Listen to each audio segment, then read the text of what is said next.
ഞാൻ രാജലക്ഷ്മി പിള്ളൈ. ഇന്ന് നമ്മൾ പരാമർശിക്കാൻ പോകുന്നത് BPSC 133 133. അത് കമ്പാരിറ്റീവ് ഗവൺമെന്റും പൊളിറ്റിക്സും, രാഷ്ട്രീയവും ഗവൺമെന്റ് തമ്മിലുള്ള ഗവൺമെന്റ്, പല വിധത്തിലുള്ള ഗവൺമെന്റ് തമ്മിലുള്ള താരതമ്യപ്പെടുത്തലാണ്. അപ്പോൾ ഇത് നമ്മൾ താരതമ്യപ്പെടുത്തലും ഗവൺമെന്റിന്റെ താരതമ്യപ്പെടുത്തലും രാഷ്ട്രീയവും പൊളിറ്റിക്കൽ സയൻസ് എന്ന സബ്ജക്റ്റിന്റെ ഒരു ചെറിയൊരു ഭാഗമാണ്. ഇപ്പൊ ഇതിൽ വഴി നമ്മൾ ഉദ്ദേശിക്കുന്ന എന്താന്ന് വെച്ചാൽ, ഓരോ കാലഘട്ടത്തിലും പൊളിറ്റിക്കൽ അല്ലെങ്കിൽ രാഷ്ട്രീയത്തിൽ വന്നിട്ടുള്ള വ്യത്യാസങ്ങൾ, അതിനെ പറ്റിയുള്ള കമ്പാരിറ്റീവ് ആയിട്ടുള്ള സ്റ്റഡീസ്, എങ്ങനെയൊക്കെയാണ് അത്, മെത്തഡോളജി എന്താണ് അവർ ഉപയോഗിച്ചിരുന്നത്, അതേമാതിരി ഏതൊക്കെ ആൾക്കാരാണ് ഇതിനെ, ഏതൊക്കെ കൺട്രികളിൽ അല്ലെങ്കിൽ ഏതൊക്കെ രാജ്യങ്ങളിൽ ഏതൊക്കെ തരത്തിലുള്ള പൊളിറ്റിക്കൽ അല്ലെങ്കിൽ രാഷ്ട്രീയ സിസ്റ്റംസ് ആണ് ഉണ്ടായിരുന്നത്, ഇതിനെപ്പറ്റിയാണ് നമ്മൾ ഇന്ന് പരാമർശിച്ചു പോകുന്നത്. അത് മാത്രമല്ല, ഇതിൽ വേണമെങ്കിൽ നമുക്ക് ഇതിനെ പറയാം ഒരു ഇന്റർനാഷണൽ റിലേഷൻഷിപ്പിനെ പറ്റിയുള്ള ഒരു പഠനമാണ് എന്ന് വേണമെങ്കിൽ നമുക്ക് പറയാം. അപ്പൊ ഇതിനെ രണ്ട് ബുക്കുകളിൽ, രണ്ട് ടൈറ്റിൽ ബുക്ക്, ജോസഫ് ലാംബ്രോന്റെ പൊളിറ്റിക്സ് വിത്തിൻ നേഷൻസ് എന്നുള്ളതിലും ഹാൻസ് ബോർഗോന്റെ പൊളിറ്റിക്സ് എമംഗ് നേഷൻസ് എന്നുള്ളതിലും വളരെ ഡീറ്റെയിൽ ആയിട്ട് ഈ കമ്പാരറ്റീവ് പൊളിറ്റിക്സും ഇന്റർനാഷണൽ പൊളിറ്റിക്സിനെയും പറ്റി റെസ്പെക്റ്റീവ് ആയിട്ട് പരാമർശിച്ചിട്ടുണ്ട്. ഇതിൽ നമ്മൾ കണ്ടു വരുന്നത് എന്താ വെച്ചാൽ, ഓരോ കാലഘട്ടത്തിൽ ഫണ്ടമെന്റൽ ആയിട്ടുള്ള മനുഷ്യന്റെ ആലോചന ശക്തി, തോട്ട് മാറുന്നു, അതനുസരിച്ച് അത് എക്സ്പ്ലെയിൻ ചെയ്തു വരുന്ന വ്യത്യാസങ്ങളും ഉണ്ടാവും. അപ്പൊ ഇതില് ഓരോ കാലഘട്ടത്തിൽ വരുന്ന വ്യത്യാസങ്ങൾ, വ്യതിയാനങ്ങൾ, പിന്നെ സ്ട്രക്ചേഴ്സ്, ഇൻസ്റ്റിറ്റ്യൂഷൻസ്, പ്രതിഭാസങ്ങൾ എന്തൊക്കെയായിരുന്നു, അതേമാതിരി ഇതിൽ നമ്മൾ എന്തൊക്കെ തെറ്റുകുറവുകൾ ഉണ്ടായിരുന്നു, എന്തൊക്കെ ചാലഞ്ചസ് അവർ ഫേസ് ചെയ്യേണ്ടി വന്നു, ആ രാഷ്ട്രീയത്തിൽ എന്തൊക്കെ വ്യത്യാസങ്ങൾ, വ്യതിയാനങ്ങൾ വന്നു, ഇതൊക്കെയാണ് നമ്മൾ മനസ്സിലാക്കുന്നത്. ഇത് കൂടുതൽ നമ്മളുടെ നോളജിന്റെ ഒപ്പം ബാക്കിയുള്ളവരുടെ നോളജ് കൂടെ നമ്മൾ കണ്ടുകൊണ്ടാണ് ഇത് പഠിച്ചു പോകാൻ പോകുന്നത്. അപ്പൊ ഇതിൽ നമ്മൾ കമ്പാരിറ്റേറ്റീവ് എന്ന് പറയുമ്പോൾ തന്നെ താരതമ്യപ്പെടുത്തുക എന്നാണ് അർത്ഥം. അപ്പോ താരതമ്യപ്പെടുത്തുമ്പോൾ നമ്മൾ വേറൊരാളുടെ സബ്ജക്റ്റിനെ പറ്റി നമ്മൾ മാത്രമല്ല, ബാക്കിയുള്ളവരെങ്ങനെ അത് കണ്ടിരുന്നു, എന്ത് വീക്ഷണത്തിൽ കണ്ടിരുന്നു, ഏതൊക്കെ ഗവൺമെന്റ് എങ്ങനെയായിരുന്നു, ഏതൊക്കെ പ്രഷർ ഗ്രൂപ്പ് ഉണ്ടായിരുന്നു, എങ്ങനെയായിരുന്നു ഇലക്ഷൻ, ഇതൊക്കെ നമ്മൾ ഇതിന്റെ ആശയം, കോൺസെപ്റ്റ്സ് എന്ന് പറയുന്ന ആശയം, അതിന്റെ തിയറി എന്തായിരുന്നു, ഏതൊക്കെ മെത്തേഡ് അല്ലെങ്കിൽ ഏത് വിധത്തിലാണ് അവരിതിനെ അനലൈസ് ചെയ്തത്, ഇതൊക്കെ നമ്മൾ പരാമർശിച്ചു പോകും. അപ്പൊ ഓരോ യൂണിറ്റും, ഇതിൽ ആദ്യത്തെ ഫസ്റ്റ് യൂണിറ്റിൽ രണ്ട് ചാപ്റ്റേഴ്സ് ആണ് വരുന്നത്. ഫസ്റ്റ് ബ്ലോഗിൽ 2 ചാപ്റ്റേഴ്സ് ആണ് വരുന്നത്. ഇന്ന് ഈ ദിവസം നമ്മൾ ഒരു യൂണിറ്റ് ആണ് എക്സ്പ്ലെയിൻ ചെയ്യാൻ പോകുന്നത്. ഓരോ യൂണിറ്റിലും സബ് ഡിവിഷൻസ് ഉണ്ടാവും. ആ സബ് ഡിവിഷൻ വെച്ചിട്ട് നമ്മൾ അതിനെപ്പറ്റി പരാമർശിച്ചു പോകുന്നതായിരിക്കും. അങ്ങനെ നിങ്ങൾക്ക് മനസ്സിലാകണം എന്നുണ്ടെങ്കിൽ വളരെ ക്ലിയർ ആയിട്ട്, കോംപ്രിഹെൻസീവ് ആയിട്ട് വായിച്ച് മനസ്സിലാക്കുക.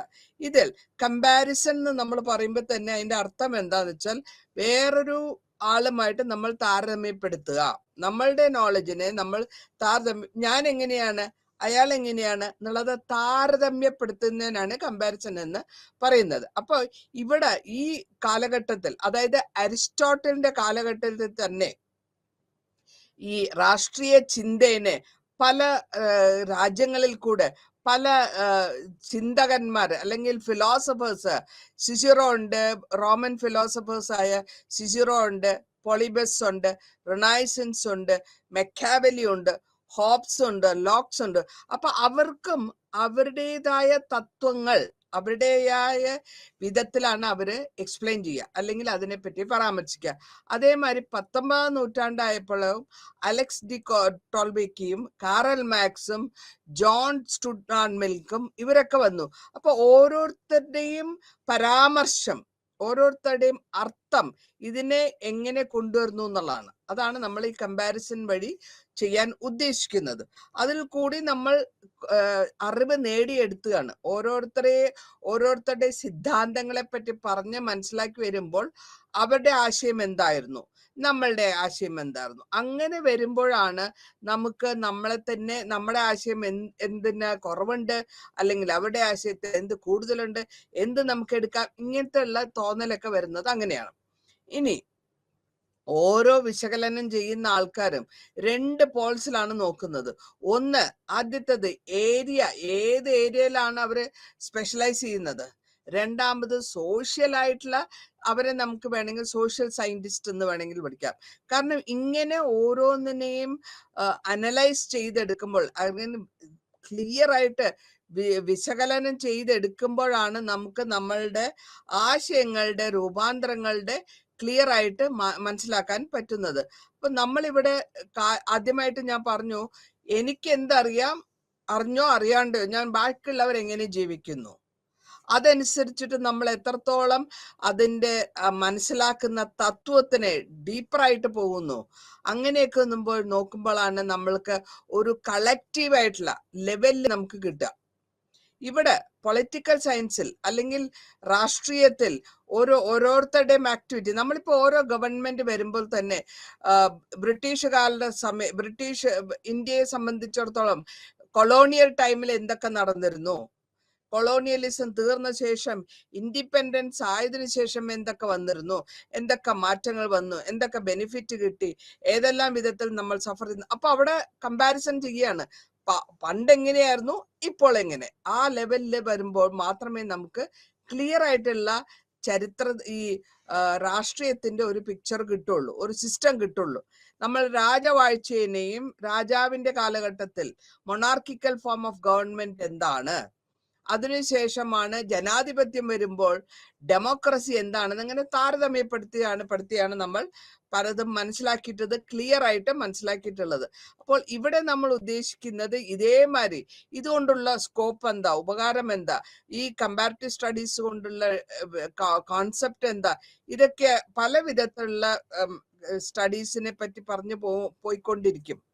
അപ്പോൾ ഇവിടെ ആദ്യ കാലഘട്ടങ്ങളിൽ രാഷ്ട്രീയത്തിൽ എന്തൊക്കെ വ്യത്യാസങ്ങൾ പുരാതന കാലത്ത് വന്നു, ഏത് വിധത്തിൽ വന്നു, എംഫസൈസ് ചെയ്തെടുക്കുകയാണെങ്കിൽ ഓരോരുത്തരും ഏത് മെത്തേഡാണ്, കമ്പാരിറ്റീവ് എന്ന് പറഞ്ഞു കഴിഞ്ഞാൽ തന്നെ അർത്ഥം താരതമ്യപ്പെടുത്തുക എന്നാണ്.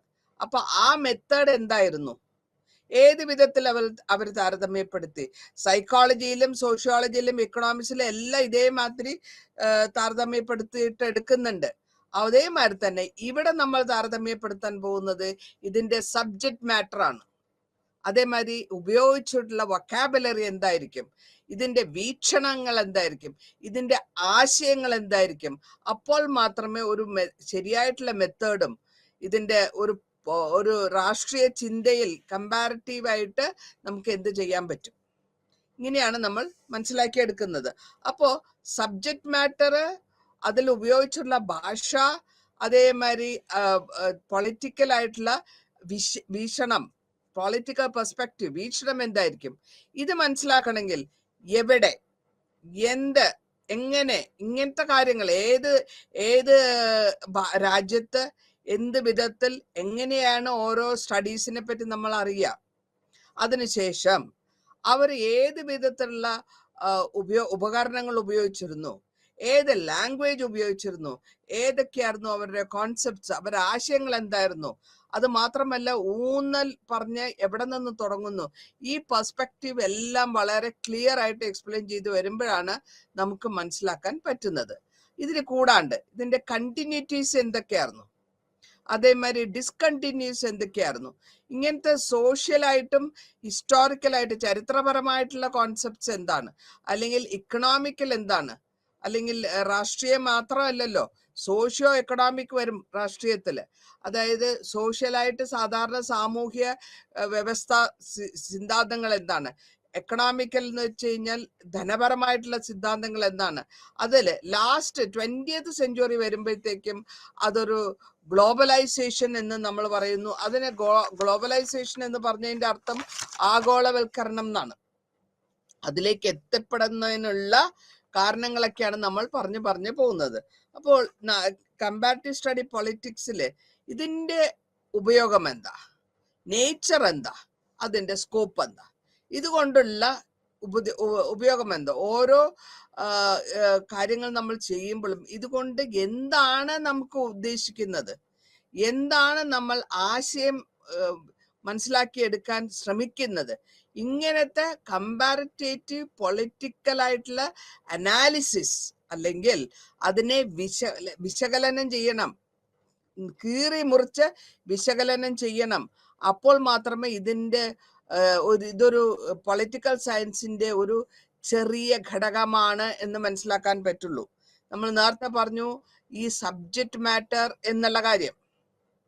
സബ്ജക്റ്റ് മാറ്റർ ഇവിടെ എന്തിനെ പറ്റി പരാമർശിക്കുന്നു? ഇവിടെ ഗവൺമെന്റിനെ പറ്റി പരാമർശിക്കുന്നു. എന്ത് തരത്തിലുള്ള ഗവൺമെന്റ്? രാഷ്ട്രീയത്തിൽ ഉപയോഗിച്ചിട്ടുള്ള ഗവൺമെന്റ്. അതിന് ഏത് ഭാഷ ഉപയോഗിക്കുന്നു? ലാംഗ്വേജ്. ഏത് വൊക്കാബുലറി, നല്ല പദങ്ങൾ ഉപയോഗിക്കുന്നു? ഇവരുടെ വീക്ഷണങ്ങൾ എന്താണ്? ഇതൊക്കെ മനസ്സിലാവണ്ടേ? അപ്പോൾ മാത്രമേ നമുക്ക് വളരെ ക്ലിയർ ആയിട്ട് ഈ കമ്പാരിസൺ അല്ലെങ്കിൽ താരതമ്യപ്പെടുത്തി എടുക്കാൻ പറ്റുള്ളൂ.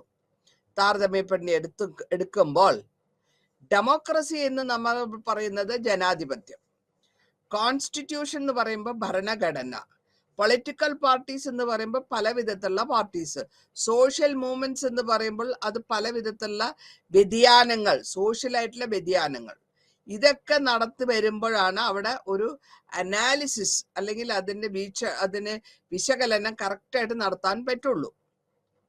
അപ്പോൾ ഇങ്ങനെ വരുമ്പോൾ ഓരോ മെത്തേഡും എന്തിനെയാണ് നമ്മൾ ക്വസ്റ്റ്യൻ ചെയ്യുന്നത്, എവിടെയാണ് നമ്മൾ ക്വസ്റ്റ്യൻ ചെയ്യാൻ ഉദ്ദേശിക്കുന്നത്, എന്താണ് നമ്മൾ അറിയാൻ ആഗ്രഹിക്കുന്നത്, അതിൽ നിന്നാണ് നമുക്ക് ഈ പൊളിറ്റിക്കൽ സയന്റിസ്റ്റ് അല്ലെങ്കിൽ പൊളിറ്റിക്കലി രാഷ്ട്രീയമായിട്ടുള്ള ലീഡേഴ്സ്, രാഷ്ട്രീയ നേതാക്കന്മാർ അല്ലെങ്കിൽ രാഷ്ട്രീയത്തിനെ ഉത്ഭവിപ്പിച്ചവര് അല്ലെങ്കിൽ അവരുടേതായ തത്വങ്ങൾ പറഞ്ഞ് മനസ്സിലാക്കി തരുമ്പോഴാണ് നമുക്ക് അതിന്റെ കാര്യങ്ങൾ പിടികിട്ടുക.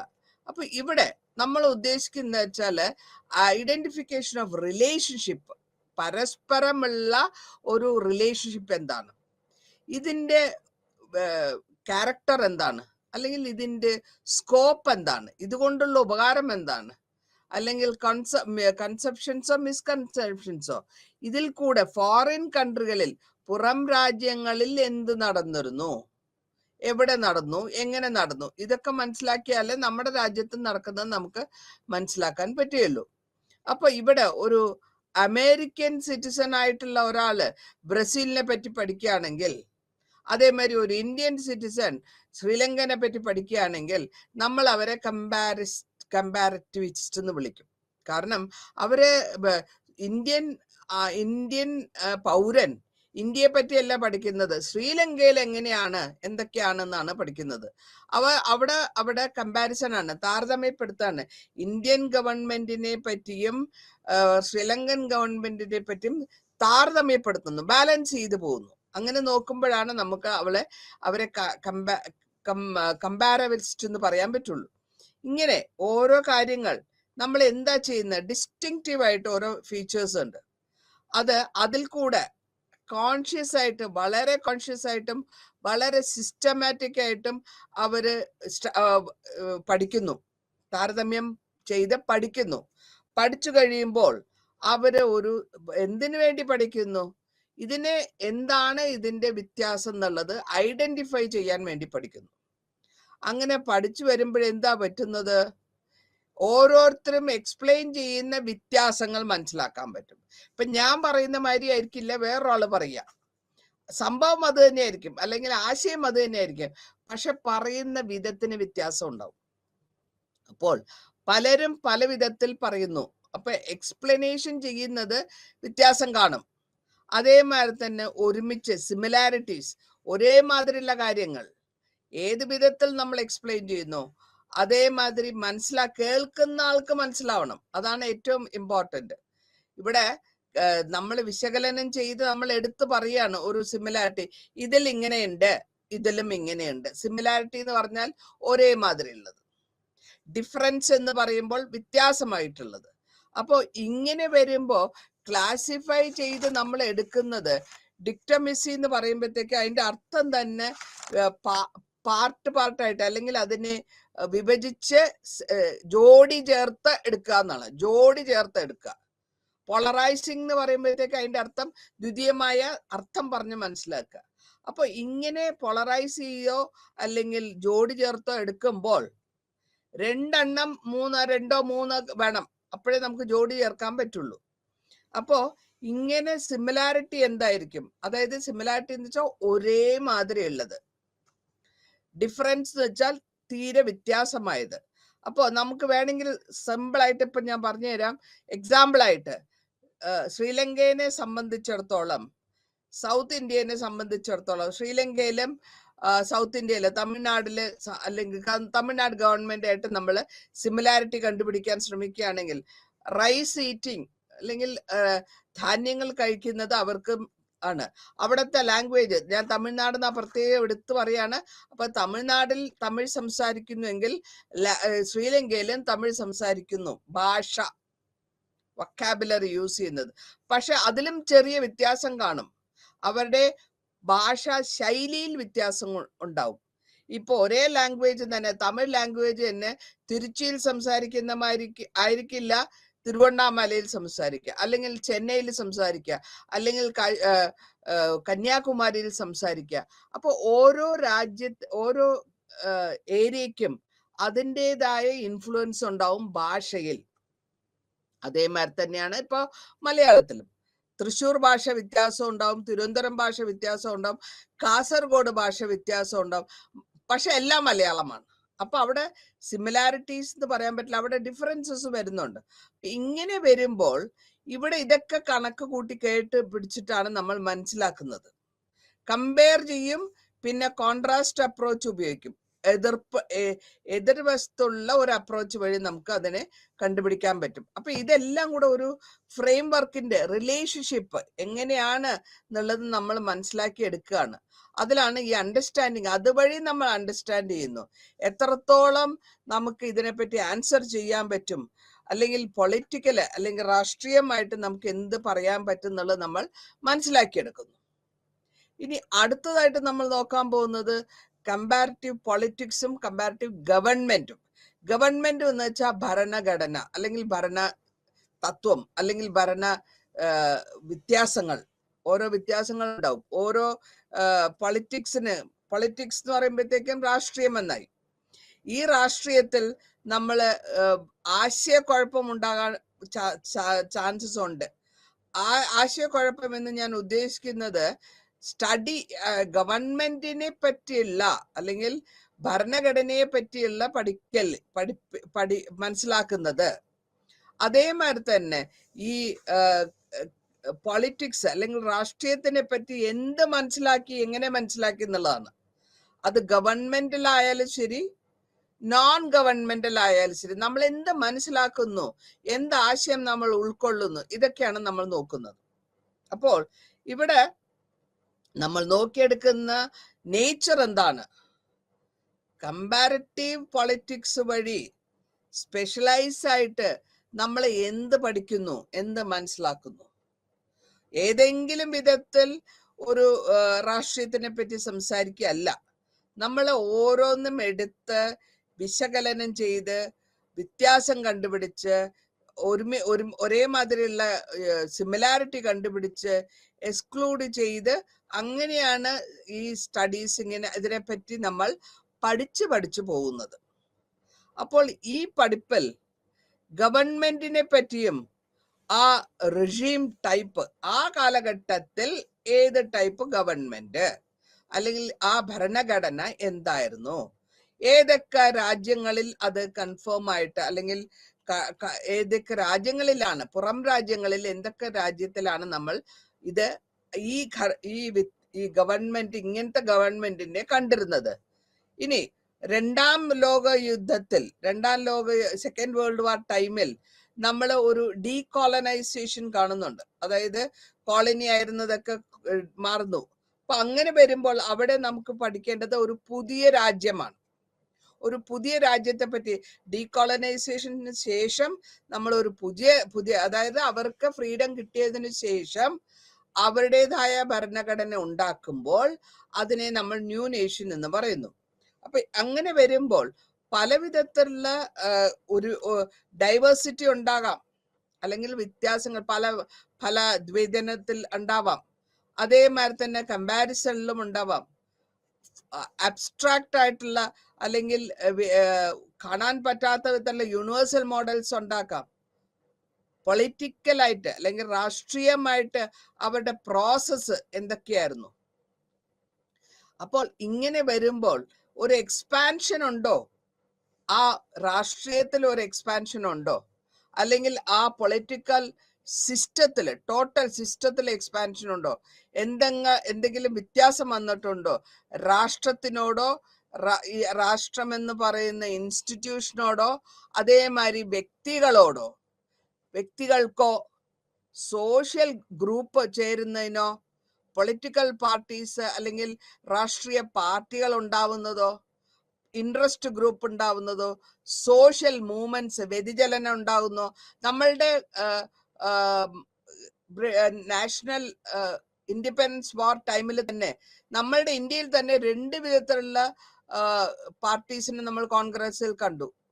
അപ്പോ ഒന്ന് മോഡറേറ്റ്സ്, പ്രേയേഴ്സ് ആൻഡ് പെറ്റീഷൻ പ്രേയേഴ്സിൽ വിശ്വസിക്കുന്നവരും, രണ്ടാമത് റാഡിക്കൽസ്. അപ്പൊ അവര് ഈ വ്യത്യാസങ്ങൾ, ആൾക്കാരുടെ വ്യത്യാസങ്ങൾ, ചിന്തയിൽ വരുന്ന വ്യത്യാസങ്ങൾ, വിശ്വാസത്തിൽ വരുന്ന വ്യത്യാസങ്ങൾ, പെറ്റീഷൻ എഴുതി കൊടുത്ത് കാത്തുകൊണ്ടിരിക്കാൻ പറ്റില്ല എന്നുള്ള ലെവലിലും അവരുടേതായ ഒരു മാറ്റങ്ങൾ വരുന്നു.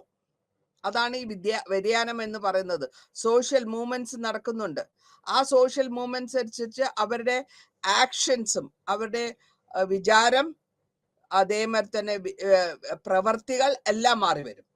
അപ്പോൾ ഇതുകൊണ്ട് ഗവൺമെന്റിന് അല്ലെങ്കിൽ ഇതുകൊണ്ട് ആ രാഷ്ട്രത്തിന് എന്ത് ബെനിഫിറ്റ് കിട്ടുന്നു, ഇതിനെ കുറിച്ചൊക്കെ നമ്മൾ ആലോചിക്കുന്നുണ്ട്.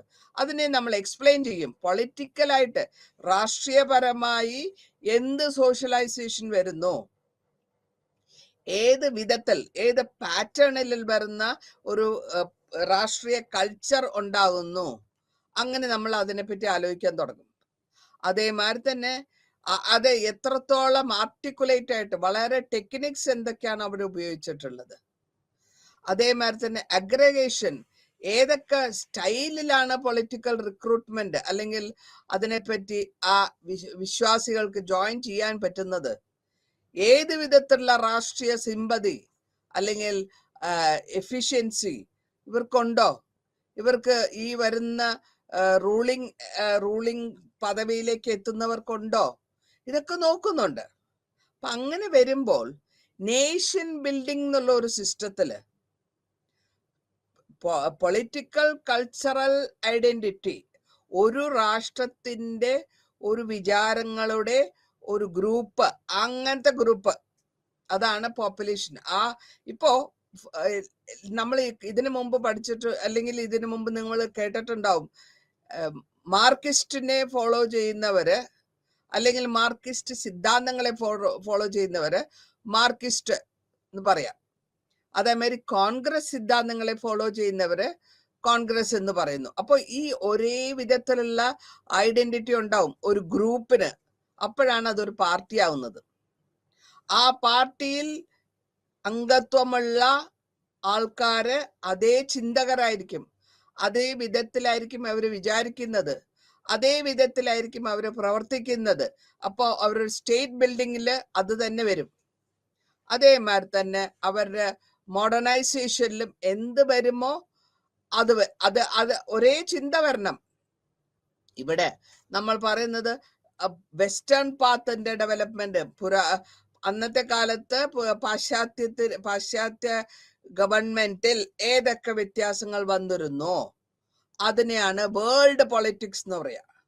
വേൾഡ് പൊളിറ്റിക്സ് എന്ന് പറയുമ്പോഴത്തേക്കും പാശ്ചാത്യ രാജ്യത്തിൽ ക്യാപിറ്റലിസം, അതേമാതിരി സോവിയറ്റില് സോവിയറ്റ് സോഷ്യലിസം. ക്യാപിറ്റലിസത്തിൽ എന്താ പറയുന്ന മുതലാളിത്വം, ക്യാപിറ്റലിസ്റ്റും ലേബറും. സോവിയറ്റ് സോഷ്യലിസത്തില് എല്ലാ സോഷ്യലിസ്റ്റ് സിദ്ധാന്തത്തിൽ പറയുന്നത് എല്ലാ വർക്കിംഗ് ഗ്രൂപ്പും എല്ലാവരും, എല്ലാ ജനതയും എല്ലാ പൗരനും എല്ലാത്തിൻ്റെയും രാജ്യത്തിന്റെ ഉടമസ്ഥൻ, സോഷ്യൽ, എല്ലാവരും ഈക്വൽ ആണ്.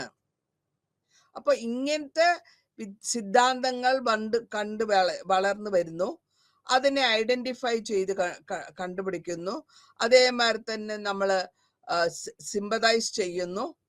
ഓരോ ഡെവലപ്മെന്റിന്റെ ഓരോ പുരോഗമനത്തിന്റെ പാതയിലേക്ക് നമ്മൾ നടന്നു നീങ്ങുന്നു. ഗ്ലോബലായിട്ടായാലും വിരോധമില്ല, സ്വന്തം രാജ്യം മാത്രമായാലും വിരോധമില്ല. 50-ലും 60-ലും 1950-ലും 60-ലൊക്കെ നമ്മൾ കണ്ടിട്ടുള്ളത് ഒരു കൺസ്ട്രക്ഷനാണ്. ലാർജ് സ്കെയിൽ ആയിട്ടുള്ള മോഡൽസ്, വളരെ വിശദമായ ഒരു മോഡൽസ് ആണ് നമ്മൾ കാണുന്നത്. പിന്നെ അടുത്തതായിട്ട് പിന്നെ നമ്മൾ കാണാൻ പോകുന്നത് ഒരു തേർഡ് വേൾഡിസമാണ്.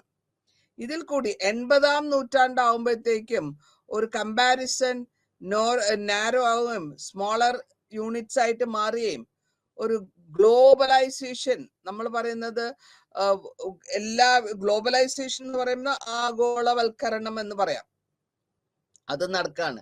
ഏത് രാജ്യത്തിൽ എന്ത് നടന്നാലും അത് നമ്മളെയും അഫക്റ്റ് ആവുന്ന ഒരു പ്രസ്ഥാനത്തിനെയാണ് ഗ്ലോബലൈസേഷൻ എന്ന് പറയുന്നത്.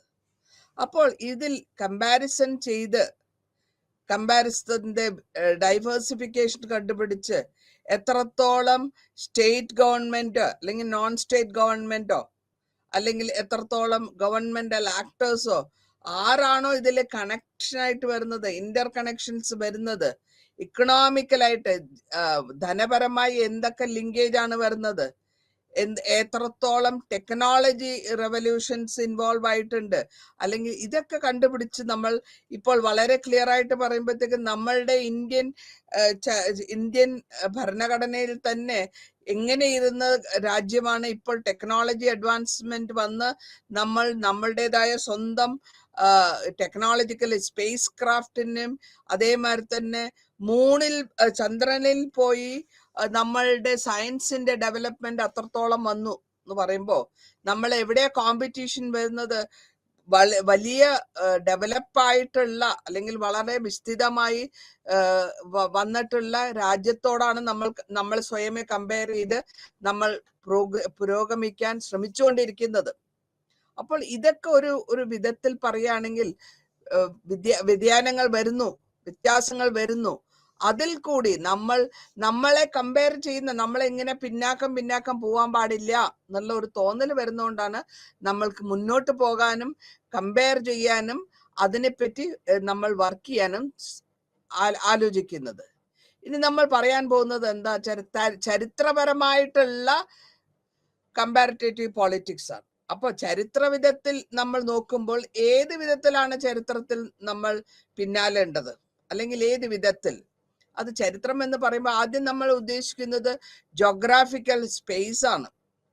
ജോഗ്രാഫിക്കൽ സ്പേസ് എന്ന് പറയുമ്പോൾ എവിടെ നമ്മളുടെ ലൊക്കേഷൻ, രാജ്യത്തിന്റെ ലൊക്കേഷന് ജോഗ്രഫിക്കലി ഏത് ഭാഗത്ത്, നോർത്ത് പോളാണോ, സൗത്ത് പോളാണോ, ഇക്വേറ്റർ ആണോ, ഏത് റീജിയനിൽ വരുന്നു, ഇങ്ങനെ നമ്മൾ കണ്ടുപിടിക്കും. അതിനുശേഷമാണ് സോഷ്യൽ റിയാലിറ്റിയും ചേഞ്ചസ് നമ്മൾ കണ്ടുപിടിച്ച് നമ്മൾ ഏത് വിധത്തിലുള്ള അപ്രോച്ചസ് ആണ് ഉപയോഗിച്ചിരുന്നത്.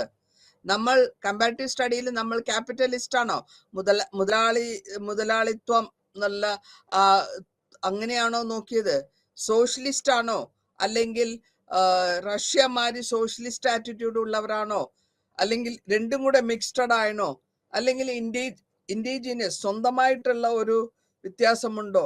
ഇതിനെയൊക്കെ നമ്മൾ സ്റ്റഡി ചെയ്യുകയും അതിനെപ്പറ്റി പരാമർശിക്കുകയും മനസ്സിലാക്കുകയും അതിന്റെ ചേഞ്ചസ് എന്താണ് എന്ന് നമ്മൾ മനസ്സിലാക്കുന്നു.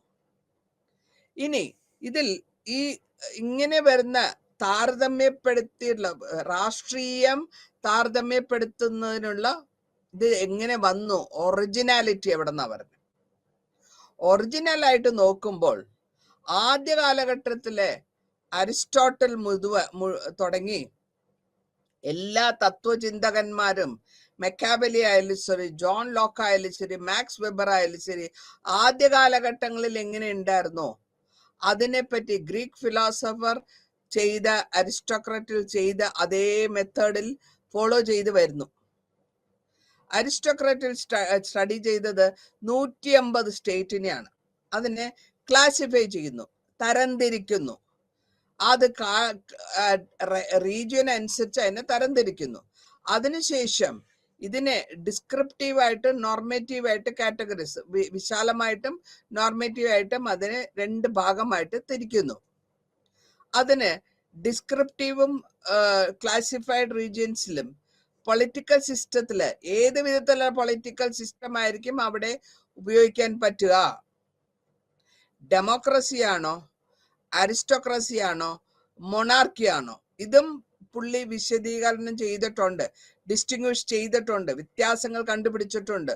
നോംസ് ഓഫ് ഗുഡ് ഗവൺമെന്റ്സ്, അതായത് ഒരു നല്ല ഭരണഘടനയുടെ നല്ല കാര്യങ്ങൾ എന്താന്ന് പറഞ്ഞ് അവിടെ തരംതിരിച്ചിട്ടുണ്ട്. അതിലെ തരംതിരിച്ചതിൽ തന്നെ ഓരോ റീജിയനെ നല്ലത്, ചീത്ത, അല്ലെങ്കിൽ മോശമായത്, അല്ലെങ്കിൽ തലതിരിഞ്ഞത്, അല്ലെങ്കിൽ അശ്ലീകരമായത്, അങ്ങനത്തെ വിധത്തിലും കണ്ടുപിടിച്ച് ഏത് ഗവൺമെന്റിന്റെ ആക്ഷൻ അതാണ് ഉദ്ദേശിക്കുന്നത്. നല്ല ആക്ഷൻ ആണോ, ഗുഡ് ആക്ഷൻ ആണോ, ബാഡ് ആക്ഷൻ ആണോ, ഐഡിയൽ ആണോ, അല്ല പെർവേർട്ടഡ് ആണോ, എങ്ങനെയുള്ളതാന്നും കൂടെ അരിസ്റ്റോട്ടിൽ ശ്രമിക്കുന്നുണ്ട് പറയാനായിട്ട്. അപ്പോൾ അതേമാതിരി തന്നെ അരിസ്റ്റോട്ടലിന്റെ സിദ്ധാന്തങ്ങൾ അനുസ്മരിച്ചതിന് ശേഷം റോമൻ തിങ്കറായ പോളിബസും സിസീറോയും ഇതിനെ ഫോർമലായിട്ടും ലീഗലായിട്ടും ഇതിനെ ഐറ്റംസ് ആയിട്ട് കൊണ്ടുവരുന്നു. അപ്പോൾ ഈ റെഷീമിനെ അല്ലെങ്കിൽ പീരീഡിനെ 15ാം നൂറ്റാണ്ടിൽ മക്യാവെല്ലി കമ്പയർ ചെയ്യുന്നു. പ്രിൻസിപ്പാലിറ്റീസ് അല്ലെങ്കിൽ പലതരത്തിലുള്ള പ്രിൻസിപ്പാലിറ്റീസ് എന്നുള്ള ലെവലില് പിന്നെയും വിഭജിക്കുകയാണ്. ഹെറിഡിറ്ററി എന്ന് പറയുമ്പോഴത്തേക്ക് പരമ്പരാഗതമായ, ന്യൂ എന്ന് പറയുമ്പോഴത്തേക്ക് പുതിയത്, മിക്സഡ് എന്ന് പറയുമ്പോൾ രണ്ടും കൂടെ കലർന്നത്, സെലസ്റ്റിക് വൺസ് എന്ന് പറയുമ്പോൾ നമ്മൾ ദൈവത്തിന്റെ അല്ലെങ്കിൽ ഡിവൈൻ എന്നുള്ള ലെവലിൽ പോകുന്നു. അപ്പൊ ഇങ്ങനെ വരുമ്പോൾ അവിടെ ഭരണഘടനയുടെ വ്യത്യാസങ്ങളെ എങ്ങനെ ചെയ്യണം എന്നുള്ളതാണ് പറഞ്ഞു വന്നതിന്റെ അർത്ഥം. ഇനി 19ാം നൂറ്റാണ്ടിൽ അവസാന കാലഘട്ടത്തും 20ാം നൂറ്റാണ്ടിന്റെ തുടക്കത്തിലും എന്ത് പറഞ്ഞിരുന്നു?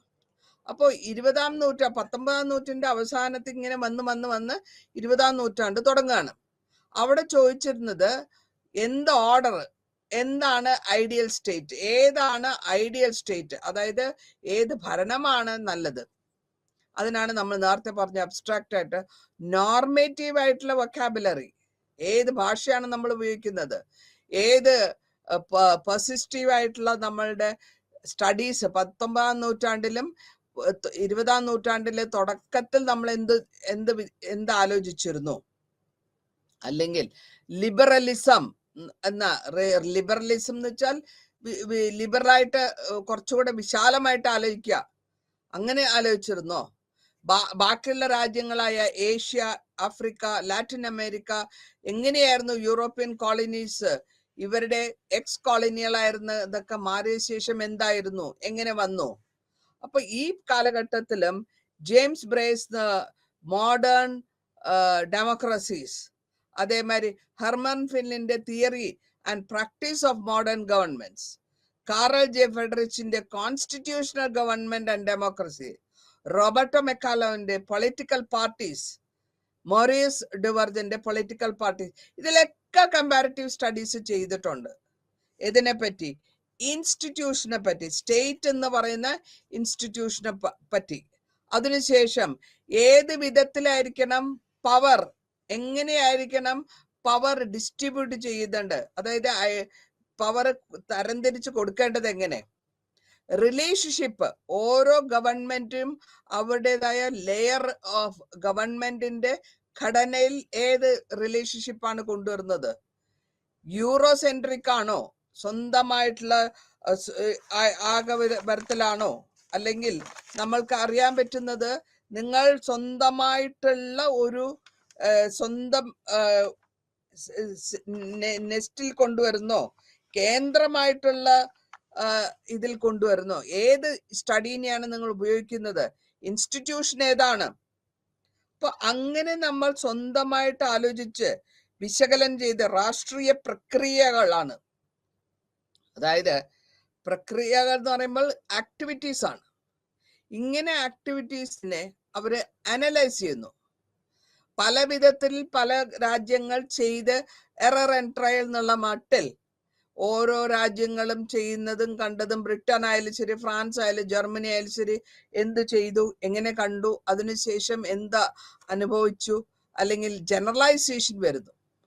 ആ ജനറലൈസേഷനിൽ കൂടിയാണ് ഒരു സിസ്റ്റമാറ്റിക് ആയിട്ട് യൂറോപ്പില് വേൾഡ് പൊളിറ്റിക്സ് ആയിട്ട് വരുന്നത്. അപ്പോൾ കണ്ടംപററി ആയിട്ട് എന്ത് വരുന്നു? ഒരു രാഷ്ട്രം ഒരു ഹിസ്റ്ററി ഇല്ലാണ്ട് വരുമോ? അല്ലെങ്കിൽ ഒരു കോളനി ആയിരുന്നത് മാറി ഡീകോളനൈസേഷനായി പുതിയ രാഷ്ട്രമായിട്ട് വരുന്നോ? അല്ലെങ്കിൽ ഇവരുടെ പരമ്പരാഗതമായ കോണ്ടാക്ട്സ് വെച്ചിട്ട് ഇവര് എന്തെങ്കിലും വ്യത്യാസം വന്നിട്ടുണ്ടോ? റൂട്ട് ലെവലില്, അതായത് ആലോചനയിലോ വെസ്റ്റേൺ ലിബറൽ ഡെമോക്രസീസിനെ പറ്റി ആലോചിച്ചിട്ടുണ്ടോ? റേഷ്യലായിട്ട് ആലോചിച്ചോ? സിവിലൈസേഷനെ പറ്റി സുപ്പീരിയോറിറ്റി ആണോ ഇൻഫീരിയോറിറ്റി എന്ന് ആലോചിച്ചോ? ഇങ്ങനെ എല്ലാവിധ വ്യത്യാസങ്ങളിൽ കൂടെ താരതമ്യപ്പെടുത്തി പോകുമ്പോഴാണ് ഈ കാര്യങ്ങൾ നമുക്ക് ക്ലിയർ ആവുക. ഇനി രണ്ടാം ലോകമഹായുദ്ധകാലവും അതിനുശേഷം എന്ത് വരുന്നു? എന്താണ് ലോകത്തിൽ നടന്ന വ്യത്യാസങ്ങൾ? അതായത് 1917 ബോൾഷെവിക് റവല്യൂഷൻ റഷ്യയിൽ നടന്നു. അതുവഴിയാണ് എല്ലാ പൗരന്മാരും ഗവൺമെന്റിന്റെ ഉടമസ്ഥന്മാരാണ് എന്നുള്ള ലെവലിലുള്ള സോഷ്യലിസം എന്നുള്ള ഐഡിയ വരുന്നത്. അവിടെ സോഷ്യലിസം വന്നു കഴിഞ്ഞപ്പോഴത്തേക്കും അതൊരു ഓൾട്ടർനേറ്റീവായി. നേരത്തെ ഉണ്ടായിരുന്ന ലിബറലൈസേഷനോ അല്ലെങ്കിൽ ക്യാപിറ്റലൈസേഷനോ അതൊന്ന് മാറിപ്പിടിച്ചു. സെക്കൻഡ് വേൾഡ് വാർ ടൈമിൽ സിഗ്നിഫിക്കൻ്റ് ആയിട്ടുള്ള ചേഞ്ചസ് വരുന്നുണ്ട് യൂറോപ്യൻ കൺട്രിയിൽ. അതേമാതിരി തന്നെ യുണൈറ്റഡ് സ്റ്റേറ്റ്സ് അമേരിക്കയിലും ഒരു പുതിയ ഒരു വേൾഡ് പൊളിറ്റിക്സ് ആയിട്ട് വരികയാണ്. ബൈഫ്യൂറിക്കേഷൻ എന്ന് പറയും വേൾഡിനെ. അപ്പോ ഇങ്ങനെ രണ്ട് ideology, western and eastern. Western എന്ന് വെച്ചാൽ പാശ്ചാത്യം, അവിടെ മുഴുവനും മുതലാളിത്വം, ക്യാപിറ്റലിസം എന്നുള്ളതാണ്. ഈസ്റ്റേൺ എന്ന് പറയുമ്പോഴത്തേക്കും പൗരസ്ത്യതലത്തിൽ സോഷ്യലിസമാണ്. ഈ റഷ്യ അതിന്റെ ചുറ്റുപറ്റുള്ള ഭാഗങ്ങളെല്ലാം സോഷ്യലിസ്റ്റ് അനുഭാവികളാണ്. അപ്പോ ബാക്കിയുള്ള രാജ്യങ്ങൾ എല്ലാം കൂടെ ഒരുമിച്ച് വരുമ്പോഴത്തേക്കും യൂറോപ്യൻ ഇമ്പീരിയലിസം അല്ലെങ്കിൽ അടിച്ചമർത്തപ്പെടുന്ന ഒരു യൂറോപ്യൻ ആറ്റിറ്റ്യൂഡിലേക്ക് വരുന്നു. അതേമാതിരി ഡീകോളനൈസേഷനിലേക്ക് ആലോചിക്കുന്നു. ഇവരൊക്കെ വലിയ ബ്രിട്ടീഷും അമേരിക്കയും ഒക്കെ കോളനികൾ ഉണ്ടാക്കിയിരുന്നതിനെ മാറ്റാനും അതിൽ കൂടി നേഷൻ ബിൽഡിംഗ് എന്നുള്ള നാഷണൽ സ്ലോഗൻസിനെ പറ്റിയും അവർക്ക് സ്വന്തമായിട്ടുള്ള ഒരു ഞങ്ങളുടേതായ ഒരു രാജ്യം, ന്യൂ നേഷൻ വേണം എന്നുള്ള ഒരു തോന്നല്. അപ്പോ വെസ്റ്റേൺ ക്യാപിറ്റലിസ്റ്റ് പാത്ത് കൂടെ ആണോ വ്യത്യാസം വരേണ്ടത്, ഡെവലപ്മെന്റ് വരേണ്ടത്?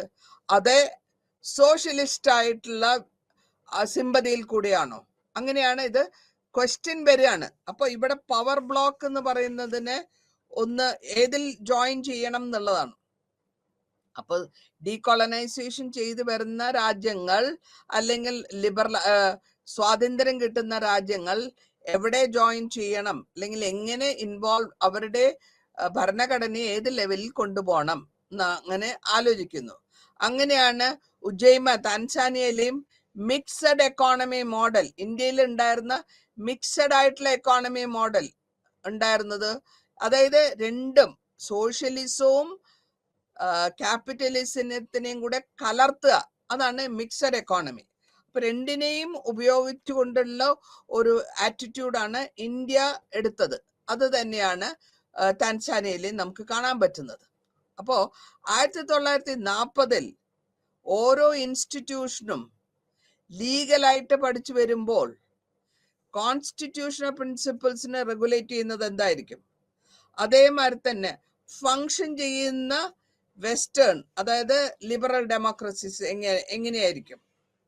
ഇതിന്റെ കൂടെ മിഡിൽ ആയിട്ടുള്ള 1950s ബിഹേവിയറലിസം എന്ന് പറഞ്ഞിട്ട് ഒരു സംഭവം വരുന്നുണ്ട്. അതായത് ആക്ഷൻ, എങ്ങനെയാണ് ആക്ഷൻ വരിക എന്നുള്ളത്, അതിനെയാണ് നമ്മൾ സയൻസ് ഓഫ് പൊളിറ്റിക്സ് എന്ന് പറയുന്നത്. ഇവിടെ ബിഹേവിയറൽ മൂവ്മെന്റ് എന്ന് പറയുമ്പോൾ നമ്മൾ ഉദ്ദേശിക്കുന്നത് ഒരു വ്യത്യാസപ്പെട്ട അല്ലെങ്കിൽ ആക്ഷൻ ചലനമാണ്. ബിഹേവിയർ എന്ന് വെച്ചാൽ പെരുമാറ്റ ചലനമാണ് നമ്മൾ ഉദ്ദേശിക്കുന്നത്. അത് ക്വാണ്ടിറ്റേറ്റീവ് ആയിരിക്കണോ, അല്ലെങ്കിൽ അതിനെ നമ്മൾ പറയുമ്പോൾ അളന്ന് തൂക്കി അളവുകോല് വെച്ചിട്ടാണോ, അല്ല ടെക്നിക്കലായിട്ട് നമ്മൾ അനുഭവപ്പെട്ട എംപിരിക്കൽ ഫാക്ട്സ് എന്ന് പറഞ്ഞാൽ നമ്മൾക്ക് സ്വയസിദ്ധമായിട്ട് കിട്ടിയിട്ടുള്ള അനുഭവത്തിൽ നിന്നുള്ളതായിരിക്കണോ? വാല്യൂ ന്യൂട്രൽ എന്ന് പറയുമ്പോഴത്തേക്കും അതിന്റെ മൂല്യം നഷ്ടപ്പെടാണ്ടാണോ, അല്ലെങ്കിൽ നോൺ പ്രിസ്ക്രിപ്റ്റീവ് എന്ന് വെച്ചാൽ കുറിപ്പടി ഇല്ലാത്തതാണോ, ഒരു പ്രിസ്ക്രിപ്ഷൻ ഇല്ലാത്തതായിരിക്കണോ? ഒബ്ജക്റ്റീവ്, നമ്മൾ എന്ത് ഒബ്ജക്റ്റീവിനെ ഉദ്ദേശിക്കുന്നു, ഏതാണ് ഒബ്സർവേഷൻ, കണ്ടുകൊണ്ട് കാണുന്നതോ എക്സ്പ്ലെയിൻ ചെയ്യുന്നതോ, ഇങ്ങനെ പല വിധത്തിൽ നമ്മൾ ആലോചിക്കുന്നു.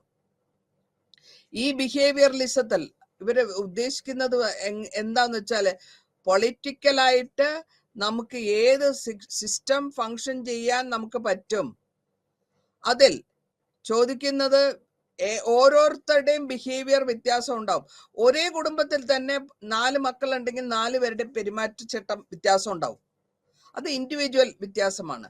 അപ്പോൾ അങ്ങനെ ഒരു കുടുംബത്തിൽ തന്നെ വരാമെന്നുണ്ടെങ്കിൽ ഒരു പൊളിറ്റിക്കലി അല്ലെങ്കിൽ ഒരു രാഷ്ട്രത്തിൽ പല വിധത്തിലുള്ള ആൾക്കാർ ജീവിക്കുന്ന പല വിധത്തിലുള്ള ചിന്തകളുള്ള ആ പ്രോസസ്സിൽ കൂടെ നോക്കുമ്പോൾ എത്രത്തോളം വ്യത്യാസങ്ങൾ വരാൻ പറ്റും.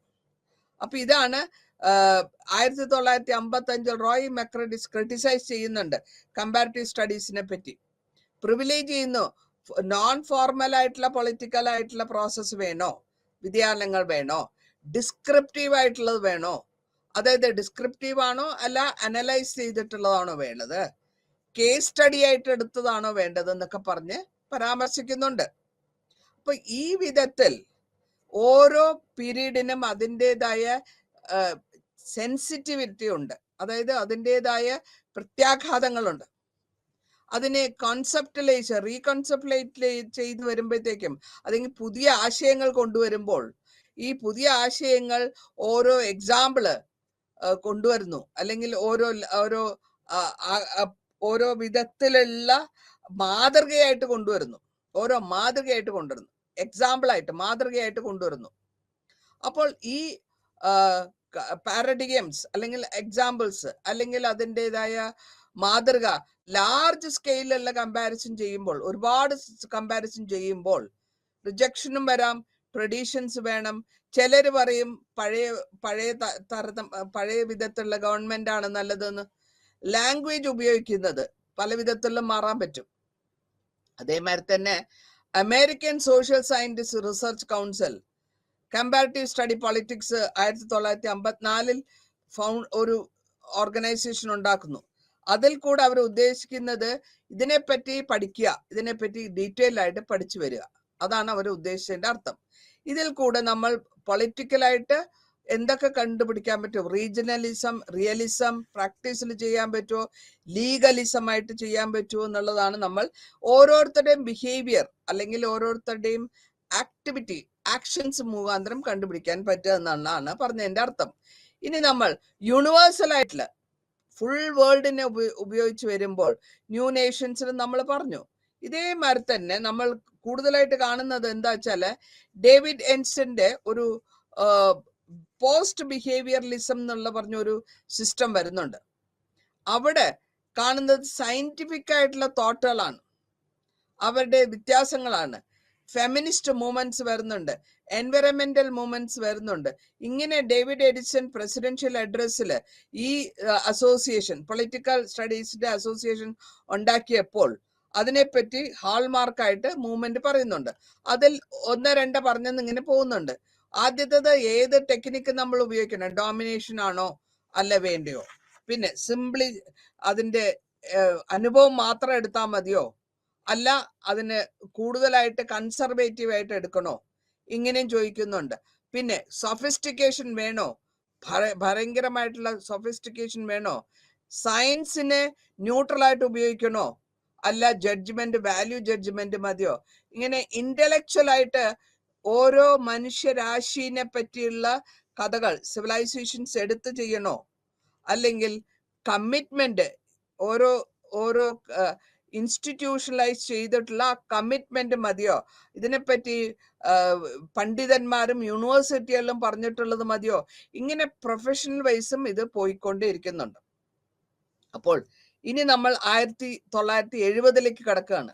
അവിടെ വന്നു ചാലഞ്ചസ് വരികയാണ്, വ്യത്യാസങ്ങൾ വരുന്ന, ഡെവലപ്മെന്റിലേക്ക് വരുന്ന വ്യത്യാസങ്ങൾ വരുന്നു. ഏതൊക്കെ വ്യത്യാസങ്ങളാണ് വരുന്നത്? രാഷ്ട്രീയമായിട്ടും കൾച്ചറലായിട്ടും സോഷ്യലി ആളും വ്യത്യാസങ്ങൾ വരുന്നു. ഇതിനെ എത്നോസെൻട്രിസം എന്ന് പറയും. അതായത് ഓരോ കാലഘട്ടത്തിൽ വരുന്ന വംശീയ കേന്ദ്രീകരണം. എത്നോസെൻട്രിസം വംശീയ കേന്ദ്രീകരണം. ഇതിനെ തേർഡ് വേൾഡ് വാർ ടൈമിൽ ഒരു അണ്ടർ ഡെവലപ്ഡ് കൺട്രിയുടെ ഒരു കാര്യമായിട്ട് കാണുന്നു. ഇതിന് നമ്മൾ ഡെവലപ്പിംഗ് കൺട്രീസ് എന്നുള്ള ലെവലില് രണ്ട് കാര്യങ്ങൾ പ്രത്യേകം ചാലഞ്ചസ് ഉണ്ട്. 1970 വൈഡ് സ്പ്രെഡ് ആയിട്ട് വരുന്നത് രണ്ട് കാര്യങ്ങൾ എന്താ വെച്ചാൽ, ഡിപ്പെൻഡൻസി, അല്ലെങ്കിൽ ഒന്നിലേക്ക് നമ്മൾ അവിടെ ഡിപ്പെൻഡ് ചെയ്ത് ജീവിക്കുക. കോർപ്പറേറ്റിസം എന്ന് പറയും. കോർപ്പറേറ്റിസം ഒരേ വിധത്തിൽ ബഹുമൂല്യമായ കമ്പനികൾ എന്ത് വേണമെന്ന് ആഗ്രഹിക്കുന്നു ആ ഭാഗം. അപ്പൊ ഈ ഡിപ്പെൻഡൻസി തിയറി ക്രിട്ടിസൈസ് ചെയ്തിട്ടുണ്ട്. ഇഗ്നോറിങ്, എന്താ പറയാ, ഇവിടെയുള്ള ക്ലാസ്സിലുള്ള ഫാക്ടേഴ്സിനെ നമ്മൾ ഇഗ്നോർ ചെയ്യുന്നു. പിന്നെ എല്ലാവർക്കും ബിസിനസ്, ഇന്റർനാഷണൽ മാർക്കറ്റ് പിടിച്ചടക്കണം, പവർ ഡെവലപ്മെന്റ്. ഇത് നമ്മൾ യു എസിന്റെ ഫോറിൻ പോളിസിയില് മൾട്ടിനാഷണൽ കോർപ്പറേഷൻസ് പറയുന്നുണ്ട്. ഡെവലപ്മെന്റലിസം എന്ന് വെച്ചാൽ പുരോഗമനം. ഈ പുരോഗമനത്തിന് ഇതിന്റെയൊക്കെ ആവശ്യമുണ്ട്. അങ്ങനെയാണ് ഈ വെസ്റ്റിന്റെ, അതായത് പാശ്ചാത്യരുടെ കാര്യങ്ങളിൽ കൂടെ പോവാമെന്ന് ഉദ്ദേശിക്കുന്നതിന്റെ അർത്ഥം. അപ്പോ ക്യാപിറ്റലിസം പ്രൊമോട്ട് ചെയ്യുന്ന അണ്ടർ ഡെവലപ്മെന്റ് ആണോ, ബാക്കിയുള്ള ഡെവലപ്മെന്റിന്റെ പതുക്കെ പോകുന്ന ആൻഡ്രി ഗൊണ്ടാട്ട് ഫ്രാങ്കിന്റെ capitalism and under development in Latin America എന്നൊരു പുസ്തകമുണ്ട്. 1967 എഴുതിയാണ്. വാൾട്ടർ റോഡ്നി എഴുതി how Europe under developed Africa 1972. Malcolm ഹാർഡ്ലൻസിന്റെ വെൽത്ത് ഓഫ് സം നേഷൻസ് 1979 എഴുതി. അപ്പൊ ഇങ്ങനെയുള്ള ഈ സിദ്ധാന്തങ്ങളെ, മാർക്സിസ്റ്റിന്റെ ഐഡിയാസിനെ, ഡിപ്പെൻഡൻസിനെ, അല്ലെങ്കിൽ ഒന്നിൽ ആ തിയറിയിൽ ഫോളോ ചെയ്തു പോകണമോ, അല്ലെങ്കിൽ നമ്മളെ എക്സ്പ്ലോയിറ്റ് ചെയ്യുക, അല്ലെങ്കിൽ നമ്മളെ ചൂഷണം ചെയ്യുന്നതില് സർപ്ലസ് ആയിട്ടുള്ള എക്സ്ട്രാക്ഷനിൽ കൂടെ പോകണമോ? ഇങ്ങനെ വരുമ്പോൾ പാറ്റേൺ, പല വിധത്തിലുള്ള അലൈൻമെന്റും ആ മെട്രോപൊളിറ്റൻ ബ്യൂറോയിസം അല്ലെങ്കിൽ അവരുടെ രാഷ്ട്രീയ തന്ത്രങ്ങളും നമ്മളുടേതായ ഇൻഡിജീനിയസ് സ്വന്തമായ നമ്മളുടെ നാട്ടിലായിട്ടുള്ള കാര്യങ്ങളോ ഗവൺമെന്റിന്റെയോ അത് എങ്ങനെ നമ്മൾ വേൾഡ് വൈഡിലേക്ക് ക്യാപിറ്റലിസ്റ്റിലേക്ക് കൊണ്ടുപോകുന്നു. അപ്പോൾ കോർപ്പറേറ്റ് ലെവലിലുള്ളവരെ അപ്രോച്ച് ചെയ്യുന്ന ക്രിട്ടിസൈസേഷൻ എന്തായിരിക്കും? ഡെവലപ്മെന്റ് വരുന്ന അല്ലെങ്കിൽ വ്യത്യാസങ്ങൾ വരുന്നത് യൂറോപ്യൻ അമേരിക്കൻ എത്നോസെൻട്രിസം വഴിയോ, അല്ലെങ്കിൽ ഓൾട്ടർനേറ്റീവ് ആയിട്ട് ഓർഗാനിക് കോർപ്പറേറ്റ് ആയിട്ടുള്ള ആൾക്കാരുടെ വഴിയോ, സ്റ്റേറ്റിനെയും സ്റ്റേറ്റ് സൊസൈറ്റിനെയും റിലേഷൻഷിപ്പിനെ കൊണ്ടുവരിക. ഇതാണ് അവർ പറയുന്നതിന്റെ ഉദ്ദേശങ്ങൾ. ഇനി 1980 എന്ത് നടക്കുന്നു? 80 ആകുമ്പോഴത്തേക്കും അതിന്റെ രാഷ്ട്രത്തിന്റെ തിരിച്ചുവരവാണ്, റിട്ടേൺ ആണ്. 70-ലും 80-ലും റിഫ്ലക്ട് ചെയ്തിരുന്ന കാലഘട്ടങ്ങളിൽ ഉണ്ടായ വ്യത്യാസങ്ങൾ, അതിനെ നമ്മൾ കമ്പാരിറ്റീവ്, അതായത് പൊളിറ്റിക്സിനെ നമ്മൾ കമ്പാരിറ്റീവ് ചെയ്ത് വരുമ്പോൾ എങ്ങനെ വരുന്നു? ബ്യൂറോക്രാറ്റിക് ഓതറൈസേഷനിൽ വരുന്നോ, സ്ട്രക്ചറൽ അഡ്ജസ്റ്റ്മെന്റിൽ വരുന്നോ, നിയോ ലിബറലിസം പ്രൈവറ്റൈസേഷൻ ചെയ്യുന്നതിലാണോ എന്നതാണ് അടുത്ത ക്വസ്റ്റ്യൻ. ഇനി ഇതിനെപ്പറ്റിയും പല വിധത്തിലുള്ള പരാമർശങ്ങൾ വന്നിട്ടുണ്ട്. ഈ പരാമർശങ്ങളിൽ കൂടെ അണ്ടർ ചെയ്തിട്ടുള്ളത് ഒരു യൂണിറ്റി, ഒരു ഫീൽഡിന്റെ യൂണിറ്റിനെ ഡോമിനേറ്റ് ചെയ്യുന്നത് ആരാ? ഡെവലപ്മെന്റലിസമാണ്. അതേമാതിരി തന്നെ ഹെൽത്തി ഡൈവേഴ്സിറ്റി, പല വിധത്തിലുള്ള ഡൈവേഴ്സിറ്റി ഉണ്ടെങ്കിൽ കൂടിയും അതിനെ ഓൾട്ടർനേറ്റീവ്, വ്യത്യാസമുള്ള അപ്രോച്ചിൽ കൂടെ കടന്നു വന്ന് അതിനെ സയന്റിഫിക് ആയിട്ടോ അല്ലെങ്കിൽ നമ്മളുടെ പുതിയൊരു സിസ്റ്റമായിട്ട് കൊണ്ടുവരാൻ പറ്റും. അപ്പോ ഈ പുതിയ സബ്ജക്റ്റിനെ കൊണ്ടുവരാൻ പറ്റും. 1950 ആൽമണ്ട് ആർഗ്യൂ ചെയ്തു, ഈ സ്റ്റേറ്റ് അല്ലെങ്കിൽ രാഷ്ട്രം എന്നതിനെ റീപ്ലേസ് ചെയ്യുക, പൊളിറ്റിക്കൽ സിസ്റ്റത്തിൽ കൂടെ റീപ്ലേസ് ചെയ്യുക. എങ്ങനെ? സയന്റിഫിക് ആയിട്ടുള്ള എൻക്വയറി കണ്ടുപിടിക്കുക. അതേമാതിരി തന്നെ ഈസ്റ്റേൺ പറഞ്ഞു, കൺസ്ട്രക്ട് പാരാമീറ്റേഴ്സ്, അതായത് അളവുകോലുകൾ ഉണ്ടാക്കുക, കൺസ്ട്രക്ട് പാരാമീറ്റേഴ്സ്, അളവുകോലുകൾ ഉണ്ടാക്കുക. എന്നിട്ട് കോൺസെപ്റ്റ്സിനെ, ഓരോ ആശയത്തിനെയും ഈ പൊളിറ്റിക്കൽ സിസ്റ്റത്തിന് അളവുകോൽ ഉണ്ടാക്കി അതുവഴി നിങ്ങൾ കമ്പയർ ചെയ്യുക. 1980 ആകുമ്പോഴത്തേക്കും ഈ പൊളിറ്റിക്കൽ സിസ്റ്റത്തിന്റെ കോറായിട്ടുള്ള പൊളിറ്റിക്കൽ സ്റ്റഡീനെ പറ്റി പഠിക്കാൻ തുടങ്ങി. അപ്പൊ അതിന്റെ ഷെയർ 60-ലും 70-ലും ബ്യൂറോക്രാറ്റിക് ഓതറൈസേഷൻസ് കിട്ടാത്തതും എല്ലാം കൂടെ ഒന്ന് വളരെ ലൈവായിട്ട് ഇൻട്രസ്റ്റ് ആയിട്ട് അതിനെപ്പറ്റി economic modernisation and bureaucratic authorisation എന്ന് പറഞ്ഞിട്ട് 1973 ഉണ്ടാവുന്നു. 1969 റാൽഫ് മിലാന്റെ ദി സ്റ്റേറ്റ് ഇൻ ക്യാപിറ്റലിസ്റ്റ് സൊസൈറ്റിയിലും ഇതിനെപ്പറ്റി പരാമർശിക്കുന്നുണ്ട്. നിക്കോസ് പ്ലോട്ടേഴ്സിന്റെ സ്റ്റേറ്റ്, അതായത് രാഷ്ട്രം, പവർ, അധികാരം, സോഷ്യലിസം, വ്യത്യാസമില്ലാത്ത ഒരേമാതിരിയുള്ള സോഷ്യലിസം, ഇതിനെപ്പറ്റിയും പരാമർശിച്ചു പോകുന്നുണ്ട്. ഇനി നമ്മൾക്ക് 20-ാം നൂറ്റാണ്ടിലേക്ക് കടക്കാണ്, അതായത് ലേറ്റ് 20th സെഞ്ചുറിയിലേക്ക് കടക്കുമ്പോൾ നമ്മൾ വന്ന് അവസാനിക്കുന്നത് ഗ്ലോബലൈസേഷനും അതിൻ്റെതായിട്ടുള്ള കാര്യങ്ങളും. അപ്പൊ ഗ്ലോബലൈസേഷൻ എന്ന് പറയുമ്പോൾ ലോകത്തിൽ എവിടെ നടന്നാലും എന്ത് നടന്നാലും 60 മുതൽ 80 വരെ എന്തൊക്കെ ചേഞ്ചസ് വന്നിട്ടുണ്ടോ അതൊക്കെയാണ് ഇവിടെ പരാമർശിച്ചു പോകുന്നത്. 1980 ഓരോ ജനറൽ തിയറിയും എംഫസൈസ് ചെയ്യുന്നത് ഇതിന്റെ റെലവൻസിലാണ്. ഇതിന്റെ റിഫ്ലക്സ് എന്താന്ന് വെച്ച് കഴിഞ്ഞാൽ സോഷ്യൽ സയൻസിലായാലും ശരി, ഹിസ്റ്റോറിക്കൽ സോഷ്യോളജിയിലായാലും ശരി, ബ്രോഡായിട്ട് വളരെ വിശാലമായിട്ടാണ് ഇതിനെപ്പറ്റി പരാമർശിച്ചിട്ടുള്ളത്. ഈ പരാമർശങ്ങൾ ലോകത്തിന്റെ ഏത് മൂലയിൽ എന്ത് നടന്നാലും അതിന്റെ പരിണാമങ്ങൾ, അതിന്റെ അനുഭവങ്ങൾ, ക്വാളിറ്റേറ്റീവിലായാലും ശരി, അതിന്റെ കോൺസെപ്റ്റ്സിലായാലും അതിന്റെ ആശയങ്ങളിലായാലും ശരി, അതിനെ സ്പെസിഫിക് ആയിട്ട് ഇൻസ്റ്റിറ്റ്യൂഷൻ വഴി എടുക്കുന്നു. അപ്പോ ഇതിൽ നമ്മൾ പറയുമ്പോഴത്തേക്കും ഇംഗ്ലീഷ് സ്പീക്കിംഗ് കൺട്രീസ് അല്ലെങ്കിൽ ഇസ്ലാമിക് കൺട്രീസ്, അതേമാതിരി നാഷണൽ ലെവലിൽ പറയുമ്പോൾ ഇംഗ്ലണ്ട്, ഇന്ത്യ, അതേമാതിരി എല്ലാത്തരം ഇൻസ്റ്റിറ്റ്യൂഷണൽ ലെവലില് ഓരോ കൺട്രികളെയും അതിൻ്റെതായ റീജിയനിൽ കൊണ്ടുവരുമ്പോൾ ഗ്രാൻഡ് സിസ്റ്റംസും ഏതൊക്കെയാണോ മോഡൽ ബിൽഡിങ്ങില് ഡിമിനിഷ് ആയത് അതിന്റെ സ്ട്രെസ് എന്തായിരിക്കും, അതിനെപ്പറ്റി നമ്മൾ കമ്പാരിസൺ ചെയ്യുന്നു. ഈ കമ്പാരിസൺ ചെറിയ ഘടകത്തിലാണോ, അല്ല റീജിയനിലാണോ, അല്ല ഇസ്ലാമിക് വേൾഡിനെ പറ്റിയാണോ, ലാറ്റിൻ അമേരിക്കനെ പറ്റിയാണോ, സബ് സഹാറ കൺട്രിയെ പറ്റിയാണോ, സൗത്ത് ഈസ്റ്റ് ഏഷ്യയെ പറ്റിയാണോ, അങ്ങനെ തിരിച്ച് നമ്മൾ പരാമർശിച്ചു പോകുമ്പോഴാണ് ഇത് കിട്ടുക. ഇനി സിവിൽ സൊസൈറ്റിയും അതിന്റെ ഡെമോക്രാറ്റൈസേഷൻ അപ്രോച്ചും എങ്ങനെയൊക്കെ, സാധാരണക്കാരുടെ സൊസൈറ്റിയാണ് സിവിൽ സൊസൈറ്റി. ഇവിടെ സോവിയറ്റ് യൂണിയൻ ഡിസിൻറ്റഗ്രേറ്റ് ആവുന്നു, വിഭജിക്കുന്നു. ആ വിഭജിച്ച് വരുമ്പോൾ ആ കറൻസി അവിടെ ലോസ് ആവുകയാണ്. History, end of history, Soviet വിഘടനം വലിയൊരു പ്രശ്നം ഉണ്ടായിരുന്നു. അതിന് end of history and last man 1992 Francis ഫ്ലോമ പറയുന്നുണ്ട്, ഹിസ്റ്റോറിക്കലി റെക്കഗ്നേഷനാണ് ഈ ലിബറൽ ഡെമോക്രസിനെയും final form of human government. ഈ എൻഡ് ഓഫ് ഡെമോക്രസിയിൽ എന്താ വരുന്നത് വെച്ചാല് ഇവിടെ ഒരു ഐഡിയ വരുന്നുണ്ട്, ഡിബേറ്റിന് വരുന്നു. 1950 കോൾഡ് വാർ നടക്കുകയാണ്, decline of communism in the west.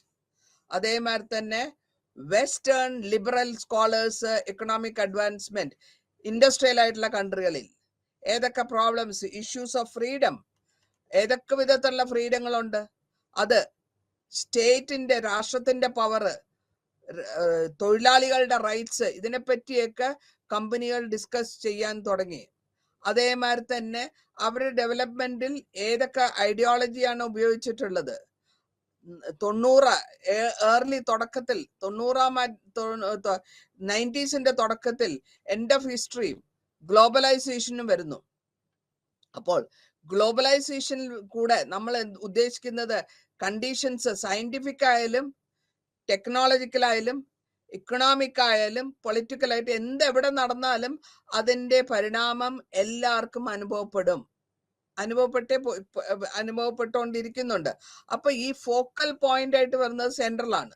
അപ്പൊ ഈ വെസ്റ്റേൺ ഇവന്റ്സും വൈഡ് ആയിട്ടുള്ള ക്യാപിറ്റലിസത്തിനെയാണ് നമ്മൾ പറഞ്ഞു വന്നത്. അപ്പൊ സിവിൽ സൊസൈറ്റി എന്ന് പറയുന്ന സാധാരണ സൊസൈറ്റിക്കാരനും അവര് അനുഭവിക്കുന്ന ഡെമോക്രാറ്റൈസേഷൻ വഴി അനുഭവിക്കുന്ന കറൻസിന്റെയും സിവിൽ സൊസൈറ്റിയും അവരുടെ ഇൻഡിവിജ്വൽ ആയിട്ടുള്ള അല്ലെങ്കിൽ ഓരോ ഗ്രൂപ്പിനുള്ള അവരുടെ റൈറ്റ്സ് ഈ മോഡേൺ ക്യാപിറ്റലിസ്റ്റ് വേൾഡിൽ അതെങ്ങനെ പ്രൊട്ടക്ഷൻ ചെയ്യപ്പെടുന്നു. ഇതേമാതിരി തന്നെ നമുക്ക് തോന്നും ഈ കമ്പാരിറ്റീവ് ഇൻട്രസ്റ്റ് വെസ്റ്റേൺ ക്യാപിറ്റലിസത്തില് ഡെവലപ്പിംഗ് ഒരു ഡെമോക്രസി മാർക്കറ്റ് ഡെവലപ്പ് ചെയ്യാനും അവരുടെ സാധനങ്ങൾ മൂവ്മെന്റ്സിന് ഓട്ടോണമി എടുക്കാനും റൈറ്റ് ആയിട്ടുള്ള ഇൻഡിവിജ്വൽ സിസ്റ്റത്തിന് കൊണ്ടുവരാനും ട്രൈബിന്റെ ദാലിത്തിന്റെയോ ലോവർ കാസ്റ്റിന്റെയോ വുമൺ ട്രൈബിന്റെയോ എൻവയറമെന്റോ ഇങ്ങനത്തെ ഉള്ള കാര്യങ്ങളൊക്കെയാണ് അവസാന കാലഘട്ടങ്ങളിൽ നമ്മൾ എൻവയറമെന്റൽ മൂവ്മെന്റിൽ കാണുന്നത്. അപ്പോൾ ഒരു ടെറൈൻ ഒരു കോൺഫ്ലിക്റ്റ് വരുന്നുണ്ട്. ക്യാപിറ്റലിന്റെ ഒരു ഇൻട്രസ്റ്റ് ഓരോരുത്തരുടെ ഇൻട്രസ്റ്റിനും അവരുടേതായ സ്വാതന്ത്ര്യത്തിനും ലാംഗ്വേജിനും ഗ്ലോബൽ ക്യാപിറ്റലിനും ഇതൊക്കെ വ്യത്യാസങ്ങൾ വന്ന് ഇതിനെ പറ്റി പരാമർശിക്കുമ്പോൾ എൻവയറമെന്റ് ചേഞ്ചിനെ പറ്റി പരാമർശിക്കുന്നുണ്ട്, എത്നിസിറ്റിനെ പറ്റി പരാമർശിക്കുന്നുണ്ട്, ജെൻഡർ ലിംഗഭേദത്തിനെ പറ്റി പരാമർശിക്കുന്നുണ്ട്, റേസ് ഭേദത്തിനെ പറ്റി പരാമർശിക്കുന്നു. അപ്പം പൊളിറ്റിക്കൽ അനാലിസിസ് രാഷ്ട്രീയ അനലൈസേഷനിൽ ഇതൊക്കെ വരുന്നുണ്ട്. ഇനി നമ്മൾക്ക് കിട്ടുന്ന ഇൻഫർമേഷൻസ് എവിടെ നിന്നാണ്? അതേ ഇൻഫർമേഷൻസ് കിട്ടുന്നത് മുഴുവനും പുതിയതായിട്ട് വന്നിട്ടുള്ള സയന്റിഫിക് ഗ്രോത്ത് ആയ ഇന്റർനെറ്റും വേൾഡ് വൈഡ് ആയിട്ടുള്ള അതിന്റെ ഡാറ്റകളെല്ലാം കളക്ഷൻ ചെയ്യുകയും അതിനെ അവർ വേൾഡ് വൈഡ് ആയിട്ട് കൊടുക്കുന്നുണ്ട്. ഈ വേൾഡ് വൈഡ് ആയിട്ട് ഇന്റർനെറ്റ് ഡാറ്റ വരുമ്പോഴത്തേക്കും അതിനെ ബേസ് ചെയ്തുകൊണ്ടാണ് നമ്മൾ പുതിയ ഇഷ്യൂസും പുതിയ തീംസും ഒക്കെ കണ്ടുപിടിക്കുന്നത്. അപ്പൊ ഗ്ലോബൽ നെറ്റ്വർക്ക് എത്രത്തോളം ഇമ്പോർട്ടന്റ് ആണ് എന്നുള്ളത് നമുക്ക് മനസ്സിലാക്കാൻ സാധിക്കുന്നുണ്ട്. ഇതേമാതിരി തന്നെ ഇതിന്റെ ആ നെറ്റ്വർക്കിനെ പറ്റിയും സബസ്റ്റർ റബല്യൻ സൗത്ത് മെക്സിക്കനിൽ നടന്ന ഇന്റർനെറ്റിന്റെ യൂസിനെ പറ്റിയുള്ളതും കമ്മ്യൂണിക്കേഷൻ റൈറ്റ്സിനെ പറ്റിയും സോഷ്യൽ ജസ്റ്റിസിനെ പറ്റിയും ഡെമോക്രസിനെ പറ്റിയും നമ്മൾ പരാമർശിച്ചു പോകുന്നുണ്ട്. അപ്പൊ ഇങ്ങനെ പ്രൊമോഷൻ ചെയ്യുമ്പോൾ ഓരോ പ്രൊമോഷനും ഓരോ ഡെവലപ്മെന്റും മനുഷ്യരാശിക്ക് എത്രത്തോളം ഡിപ്പെൻഡന്റ് ആണ്.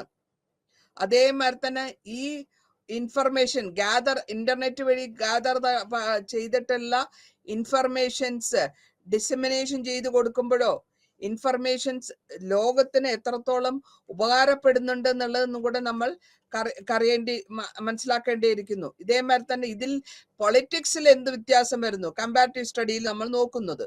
അപ്പോൾ ഇവിടെ നമ്മൾ കോമൺ ആയിട്ടുള്ള മനുഷ്യരാശിക്ക് എന്ത് ബെനിഫിറ്റ് കിട്ടുന്നു, പാറ്റേൺ എന്ത് മാറുന്നു. ഇനി ഇതിനെ മാതിരി തന്നെ തിയററ്റിക്കലായിട്ട് നമ്മൾ ഫോർമുലേഷൻ ചെയ്യുമ്പോഴോ തിയറി ബിൽഡിങ്ങിൽ വരുന്നു. പൊളിറ്റിക്സിൽ ഏത് ജനറലൈസേഷൻ ആണ് വരുന്നത്, അവർ എത്രത്തോളം സയന്റിഫിക്കലി വിഗറാണ്, എക്സ്പ്ലനേഷൻസ് കൊടുത്ത റിലേഷൻഷിപ്പിനെ പറ്റിയും നമ്മൾ പരാമർശിച്ചു പോകുന്നുണ്ട്. അപ്പോൾ ഇങ്ങനെ നമ്മൾ എല്ലാ വിധത്തിലും നമ്മൾക്ക് ഉപകാരം വരുന്നുണ്ടോ എന്നുള്ളതാണ് ക്വസ്റ്റ്യൻ. അപ്പൊ നമ്മൾ ഒരു ആകെ മൊത്തം ടോട്ടൽ ആയിട്ടുള്ള കൺസേൺ നോക്കുമ്പോൾ കോമൺ ആയിട്ടുള്ള കൺസേൺ കമ്പാരിറ്റീവ്സ് ചേഞ്ച് ചെയ്യുന്നത് ഏത് ചേഞ്ച് സ്റ്റഡി ചെയ്തു യൂണിവേഴ്സിറ്റി ഡൈവേഴ്സിറ്റി ഉണ്ട്, പൊളിറ്റിക്കൽ ബിഹേവിയറിൽ എല്ലാവർക്കും ഡൈവേഴ്സിറ്റി ഉണ്ട്. പക്ഷെ അതെ ആ സിസ്റ്റത്തിനെ നമ്മൾ എങ്ങനെ പൊളിറ്റിക്കൽ ഫിനോമിനയിലേക്ക് കൊണ്ടുവരുന്നു, എങ്ങനെ US ഡെവലപ്മെന്റലിസം കൊണ്ടുവന്നു, അതേമാതിരി മോഡേണൈസേഷൻ വന്നു. അപ്പൊ ഇങ്ങനെ പൊളിറ്റിക്കൽ ആയിട്ടുള്ള ഇൻഡിപെൻഡന്റ് കൺട്രീസിന്റെ ആശയങ്ങൾ ഡെവലപ്മെന്റിനും വികസനത്തിനും നേഷൻ ബിൽഡിങ്ങിനും സ്റ്റേറ്റ് ബിൽഡിങ്ങിനും ഉപകാരപ്പെടുന്നോ, നോൺ അലൈൻമെന്റിലാണോ അല്ല ഐഡിയോളജിക്കൽ ബ്ലോക്സിലാണോ? 1980 പൊളിറ്റിക്കൽ കമ്പാരിഷൻ ഓവറാർച്ച് ചെയ്തപ്പോൾ സിസ്റ്റം ഡിക്ലൈൻ ചെയ്തിട്ടാണോ? അല്ല റീജിയണൽ ആയിട്ടുള്ള വ്യത്യാസങ്ങളാണോ എന്നാണ് നമ്മൾ മനസ്സിലാക്കി വരുന്നത്. ഇങ്ങനെയുള്ള ഈ സോവിയറ്റ് യൂണിയന്റെ തകർച്ച കാരണമാണോ ഗ്ലോബലൈസേഷൻ വന്നത്? അല്ലെങ്കിൽ ഈ ഫീച്ചേഴ്സ് 80 വന്നതോ? ഏതെങ്കിലും ഡെമോക്രസിയിലെ ട്രാൻസിഷൻ മാറ്റങ്ങൾ വരുന്നു. നന്ദി, നമസ്കാരം.